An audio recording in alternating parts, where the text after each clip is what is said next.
Amazing. Welcome everybody. I'm just watching the screen on the right hand side here. We've got a few more people coming in. I'm going to give it another minute just to let any of those people that are signed up come in and attend and take part in this.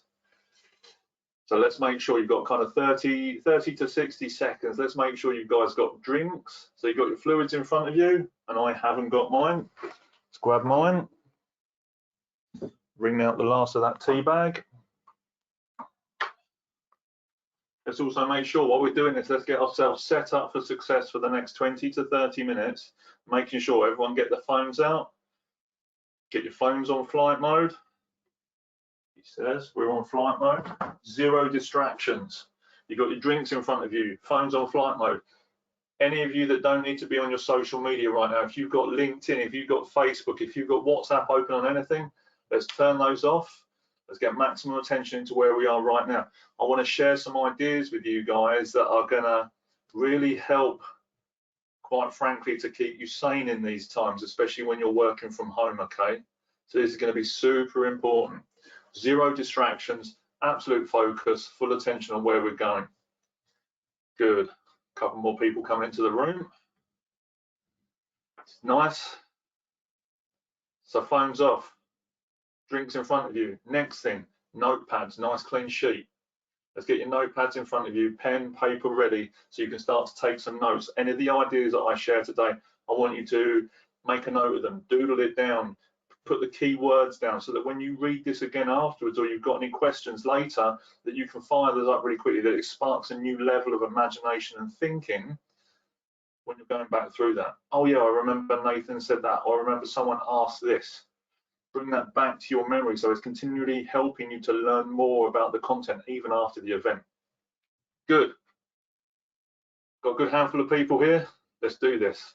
So welcome. This is Sticky Lunches, the Sticky Learning Lunches. It's going to be 20 minutes of content to help you be the best version of yourself in these times, okay? Huge amounts of change going on, huge volumes of transition and transformation that are taking place right now. So this is a great time for us to really excel in ourselves. My name's Nathan Simmons and I'm Senior Leadership Coach for the team at MBM. And I'm going to bring you a series of 20-minute learnings, micro lessons with Q&A at the end of it over the next 3, 4, 5, 6 weeks, whatever is required for you guys to help you do that and help you accomplish and help you succeed in working from home. Because we're the home of sticky learning and we want to make this stuff stick. We want to make sticky lunches stick. So what are we covering today? The key thing that we're covering today is the I from the mindset model. I stands for isolation. Bonus points. First question to you guys in the chat, the question box where you want to go. Name 3 stories or films that talk about isolation. 3 films or 3 stories that talk about isolation. And the reason I'm doing this and the reason I'm asking is because these stories and these ideas are going to help you, absolutely. Going to help you to focus on, because they're teaching you stuff. So when you're watching Castaway, when you're reading Robinson Crusoe, yeah, when you're looking at these films, they're showing you what's going to happen in your psyche as you go into these experiences. So we can learn lessons from these fictional characters through their experiences. This is what film and media is all about, truly. Isolation, cabin fever. This might have been more of a horror film rather than a true life story of how these things. I Am Legend, amazing shout on that one. Toy Story 2. Interesting point, I like it. Again, it's just the flavour of what's going to happen for us. When we look at I Am Legend, what happened to him psychologically from those extended periods of time, quite literally working from home, surrounded by crazy mutants, with only his dog for company that eventually leaves him. And it's thinking about these elements that, what is it showing us right now in this variant of that theme? I'm trying to find the right words for it. What we're doing right now is it's like being on a continuum. We're at the very far end of the continuum, the easy version of that, not surrounded by mutants, depending on where we work, quite possibly. Right now, though, we're working from home. We have a choice. We have a possibility to connect with people. What we need to understand is we need to understand these 3 stages that commonly come up when we do work from home. And then what we're going to do is give you 5 tips to help you overcome cabin fever. So what's the first thing that we see in these 3 stages? When we're working from home, we have it's a new experience. It's like being on your school holidays for the first time and really knowing what that's worth. And your mum gives you a list of chores to do, and you're at home and your parents have gone to work, and you're like, the house is mine. What can I do? And then you get, your action movie out, you're 15, 14, 15, and you get the action movie, the 18 rated Arnold Schwarzenegger movie, and you're sitting there watching that, and you're like, this is the life. I'm just going to eat crisps all day and watch Arnold Schwarzenegger movies, and then all of a sudden it's 4 o'clock and you've still got this list of chores to do, and then you suddenly go into freak out. I've got all this work to do. Mum's going to be home in half an hour. The place is a mess, and you go absolutely crazy. It's the same experience. What happens is we have this sensation of freedom, first and foremost, and we don't know quite what to do with it. It's all too much. It's all too overwhelming. It's this vast space of what we can do or not do. And then all of a sudden it turns into guilt. I haven't done anything. And we start kicking ourselves and giving ourselves a hard time. And what happens is we tend to fluctuate from one to the other. We go from freedom to guilt to freedom. We don't know quite what to do. And I've done this myself. Given those first opportunities to work from home, it's like, well, I've got all this work to do. Yeah, but I've got 3 weeks to do it. Maybe I'll do half an hour. And then you get to 3 o'clock and you're like, right, a sudden surge of energy, and you do 3 hours work in an hour and a half. You're like, why didn't I do that at 9 o'clock? So you're constantly kind of berating yourself and trying to enjoy yourself, but berate yourself at the same time. So there's constant push-pull. The second stage we have is then when we start to get into this and we start to understand, it's what we call busy, busy, busy. You now know what you know about the space that you've got. And how long have you guys been doing this? Let me know in the comments, how long have you guys so far been working from home in this current situation? How long have you been isolating for? Let's see how long people are out there for. 3 weeks. I think we're on the cusp of our 4th week here at the Simmons household since the 18th of March. Crikey. So we're starting to get a flow of what working from home was like. So it's about 15 years really. Yeah, so 3.5 weeks like this. Some of us have been doing it for a long time. These are new experiences. Now we're starting to find that operating rhythm, the cadence, the flow of what we're doing. And all of a sudden we've shifted out of this freedom guilt cycle, and we're now in busy, busy, busy. And we're getting to the office and we're getting at 8:30 and we work through, and all of a sudden we realise we've missed lunch and it's 6:30 and we haven't helped our significant others arranging dinner. And then when we go downstairs, we get the frustrated look of where have you been all day, when we've already been in the house for so long together. So we go from one to the other. We start to overwork ourselves. We start to overcompensate. We've got all this time. I can be super productive. How much can I get done? And we try and ram as much as we can into that tiny little space. But then potentially, like I say, we start to overwork. We start to put stress and strain onto our family space because we're thinking we should be getting more done. We feel like maybe that guilt piece is, are we doing enough, or are we being observed in our own perception for the amount of work we are or aren't doing? So we try and overcompensate by doing too much. It causes damage to our relationships and our own psyche in this space. The third stage that we need to get to is quite simply the balance. So what we do is we go from the guilt to the freedom to the busy, busy, busy, and then we go, right, I don't have to answer that email right now. Okay, I've got until Thursday to finish that project. Right, okay, well actually what's urgent and what's important and what's the priority now? Okay, can I actually go downstairs right now and go and see my family? Can I actually have lunch with my wife? What elements of this work do I need to do right now when I'm at my best? What elements can wait till this afternoon? Okay. So we start to then think about actually how do we make the whole relationship work? Because in truth, when they talk about work-life balance, there is no such thing. We all think we're on this seesaw trying to make everything even. There is no seesaw. We're making it up in our own head. There is no separation between these two things. When I'm working here, I'm still in relationship to my daughter and my wife. If they need me, I need to go and do that. Right now, as I'm doing this, they're downstairs. And when I finish this, I'll go and have lunch with them. Now, if there's an emergency, though, this will stop and I will go there. So it's about making sure the whole works and everyone's expectations are being met. Mine internally to what I expect of myself and the work that I'm doing, and also the expectations of the people that are around me. Now, as leaders, the important thing is if you guys are leading teams, there has to be that kind of certain level of space and respect that we give our people. It's very easy as leaders to switch this up the other way and become even more micromanagement than we may have been face to face in times of crises. Set the expectations with your guys and your teams to make sure they know when to respond.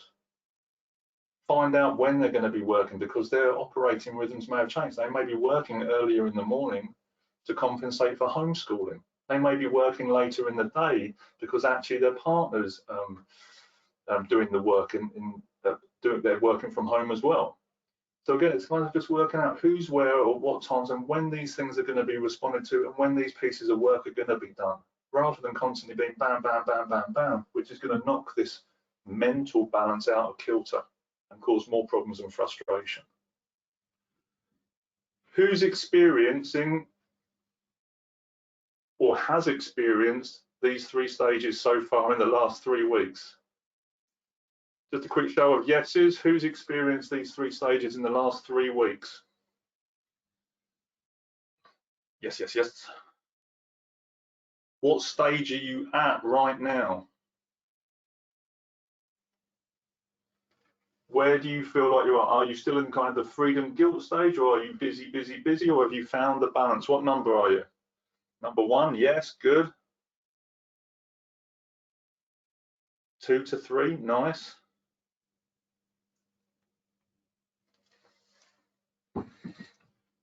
Good, thank you for your honesty. I really appreciate the comments in that. Grateful. What you may find as you're working on certain projects, you may find that you go up and down in this. You may get given a new project or a new piece of work or complete a project. I can relax now. Hands on the back of the head. I can have a little nap in the sun. Bam! And then all of a sudden, hold on a minute. I've only got 2 days to finish it. But back, and then we go back up and down. But again, it's just remembering. Keep yourself in balance. Keep yourself focused. These are the 3 stages from working from home, the normal experiences. Whether you start talking to a coconut called Wilson in Castaway, or whether you start talking to a mannequin in a video shop in I Am Legend, be aware of where you are psychologically. Where do we want to go to now? Cabin fever. Cabin fever. So, bear with me. I've got some slides here with some information on that I've got sitting in the background, because there's quite a lot to cabin fever. And until we started experiencing it almost on a minute level, I didn't realise the depth of it. What are the symptoms of cabin fever? So for anyone here, what kind of symptoms or stress symptoms are you experiencing right now? Let's see if they tally up with our cabin fever ones. What strange symptoms have you experienced in the last 3 weeks that you have not experienced before? Strange changes in behaviour?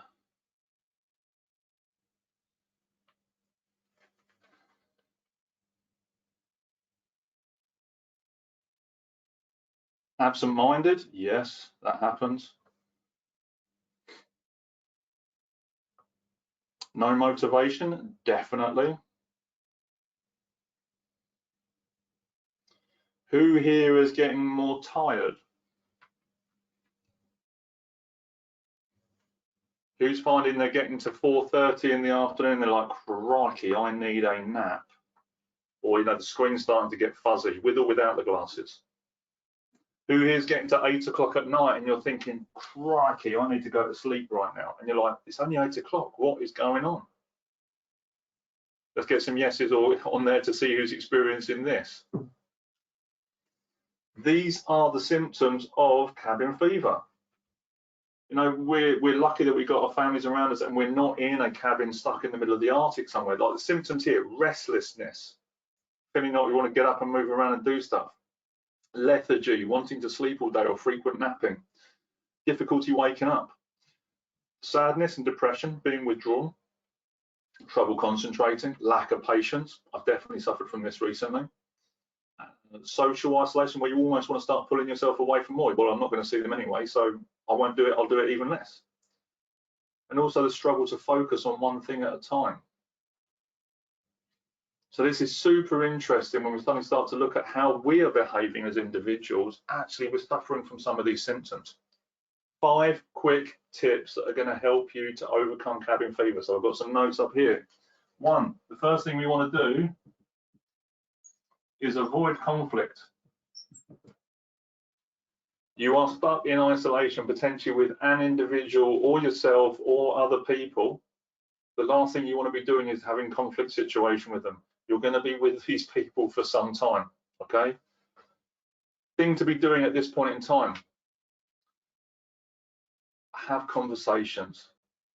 Schedule time to communicate with these people. It might be that there might be something that is niggling you and you need to have that conversation, then do it. Schedule the time. When the children have gone to sleep, whatever it is, take the time to have emotional, honest, vulnerable conversations with each other, because you're all experiencing the same situation. Number 2, get out. We don't have the luxury of going to any of the branded coffee companies out there right now, okay? But we can still go out for a walk. It is sunny in England. Go and get some sunshine. We luckily have an allotment, so we go down there at the weekend and just spend a day in nature. If you can walk around the block. The police here in Hastings have stopped even children playing in the water, like in small groups, so you can walk the promenade. As long as you're moving, you can be outside. So find the appropriate space where you're not, and you've got that physical distancing, so that you can actually get outside and be in nature and recharge your batteries in sunlight. You know, spend time in your garden. Do that in the morning as the sun's coming up with your cup of tea. Get outside and breathe air. Make time to do this. Number 3 is structure. Routine. You need to structure your day. We talked about that in yesterday's webinar. That's currently on YouTube right now. I'll ask Sarah, who's helping behind the scenes on this. You can post a link to yesterday's video in the comments here. Get routine. When you start, when do you lunch, when do you finish? Pomodoro timer, 25 minutes, 25 minutes, get up, move, stretch, go outside, come back to your work. Help to change your environment so your brain is thinking slightly differently. So, number 4 is events. Have something to look forward to. Saturday, a friend of mine texted me. He said, Nathan, we're going to organise a quiz on Zoom. Have you got Zoom? We're going to do a quiz. They hosted it. It was just an hour and a half of fun, banter, jokes, just enjoyment. Okay, it's not the same as being face to face, but still having that as a point to look forward to. It was a welcome distraction where we could communicate with people that are in the same situation. The last one is meditate. Take time to breathe. But you don't have to be a Buddhist monk. You don't have to be sitting in some sort of Tibetan monastery in one of the scenes from the Golden Child or whatever it is. You just have to take time to breathe. Who here, yes or no's, who here has got a morning routine? Who here has got a morning routine that helps to set them up before they even get their breakfast, before they even have their first cup of tea of the day? Got 3 yeses come out of there. It is vital. The way that you start your day is the way that you finish your day. Yeah. So when you begin your day, having that moment of calm, just to say, okay, well, actually, how am I feeling? What's going on here? What do I need to think about that's important? What am I grateful for? Gratitude goes a long way, especially in times like this. Having that time just to breathe, 10 minutes of quiet. Now, if you have a child or children, you will be very aware that a certain age range, when they wake up, it's on from the moment they get up till the moment they go to sleep. If that's also your life and your family, you may want to make sure you get up 30 minutes before they do, so you can have that peace and quiet to center your thinking. I'm not talking about sitting there with singing bowls, omming, but just get that time to breathe for yourself. No social media, no phone, no tech. Boil the kettle. While the tea's brewing, just sit in quiet. Just enjoy the sound of birds song. And remember how it feels to feel that calm when you go into your day and certain things start to irritate you or start to cause you stress, when these symptoms of cabin fever are starting to bubble to the surface. Guys, super on point. It's 20 minutes of content. 3 stages of isolation, how we start to feel that and work with that, and the 5 tips to get you through cabin fever. In the chat box, what has been useful from the last 20 minutes? What are your key keepers and takeaways from the last 20 minutes?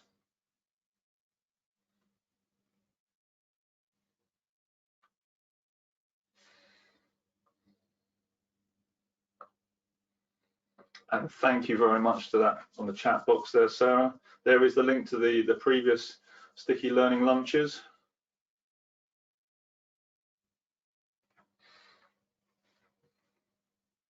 From your notes, what's the one most useful thing that you've learned today? What have we got? Does hitting snooze 5 times count? What, as a morning routine?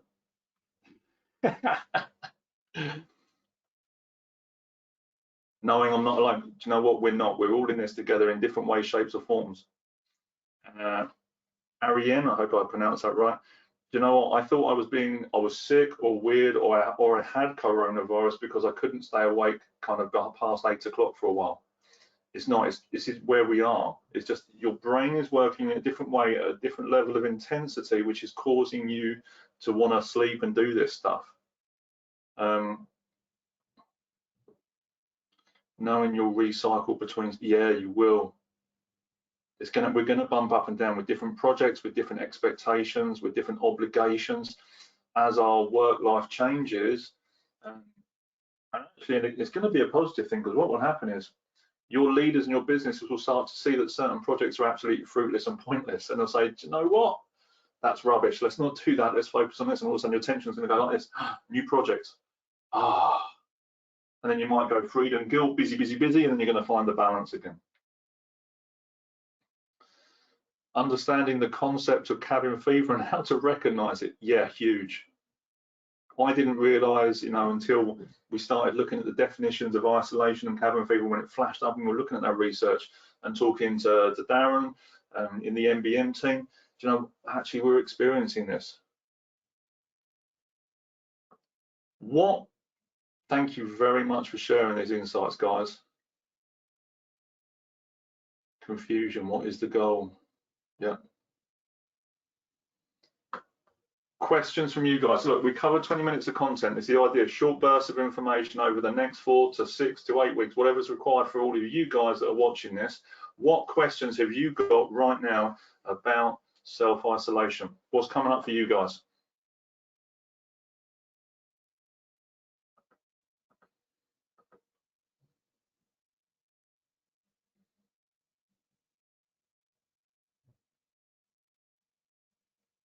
I've just seen your message, Tracy, right?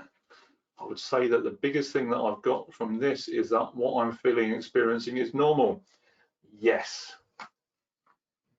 We are all experiencing normal things right now.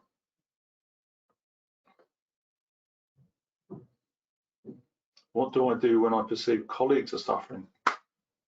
Great question, Mr. Smith. So what do you do when you perceive colleagues are suffering? What do you wish someone would do for you, Colin, when you're feeling like that?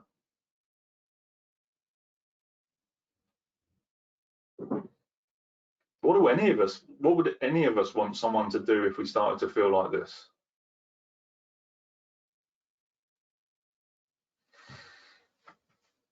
The truth is, you know, it's not, okay. What we're experiencing isn't unprecedented, okay?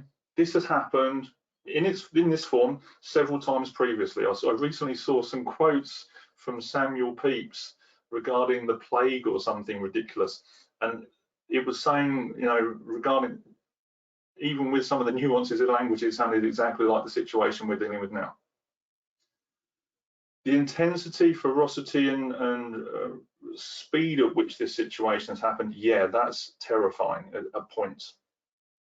But every business was always going through a crisis. 12 weeks ago, I guarantee that 90% of the businesses that we work in were in some sort of crisis 12 weeks ago. When this finishes, 12 to 20 weeks after that all our businesses will be in some other crisis. Every business is always going through something. These changes that we're going through, when we're going through them in this intensity, is purely asking someone, how are you? How are you actually doing? How are you actually feeling right now? What things can you do right now that might make this better for yourself? And even coming back to one of the key elements that supports learning to learn, the fourth part of the model that I teach people is to teach. So the fourth stage of learning is always to teach what you know. And as Einstein said, if you can't explain it to a 6-year-old, you don't understand it yourself.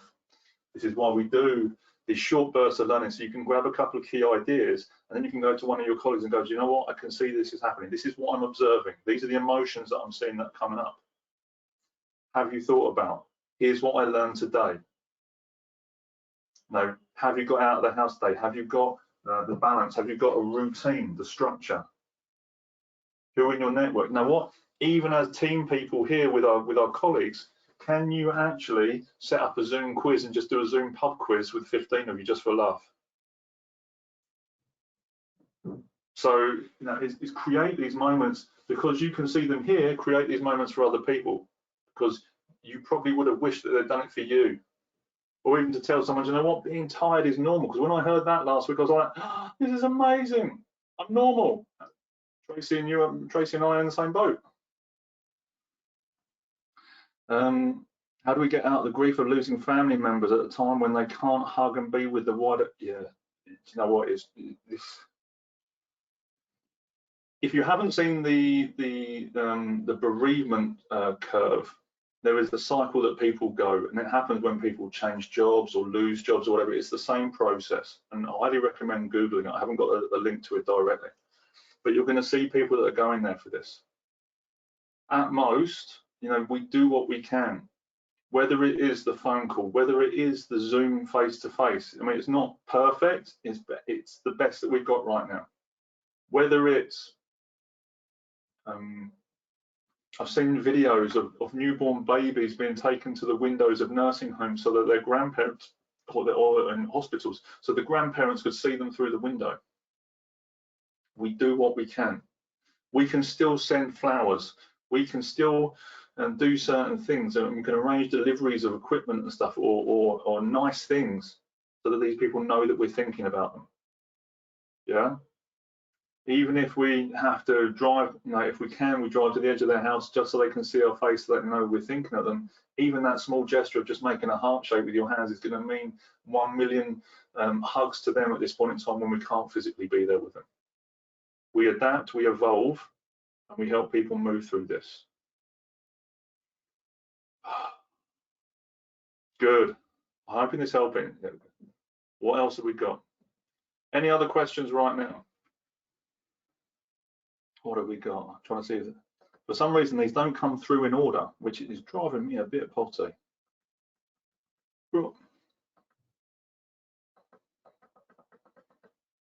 I don't have room for an office. I have to work from a couch. Any tips? Yes. Get up regularly, keep moving, especially if you're sitting in a chair that isn't ergonomically sound.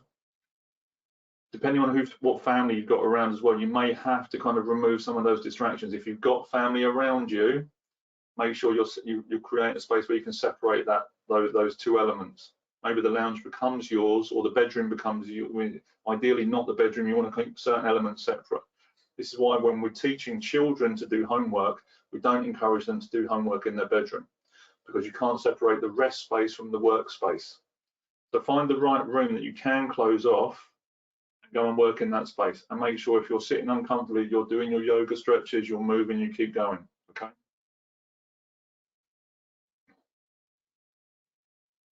Yeah, get in contact, be supportive, don't be patronizing. And this is the thing, you know, people say to me, yeah, but that sounds patronizing. If you patronize them. It's as simple as that. If we are genuinely heartfelt, emotional creatures and we want to support the people, we will do that. And you know, if we're concerned we're going to get it wrong, we just tell them, do you know what?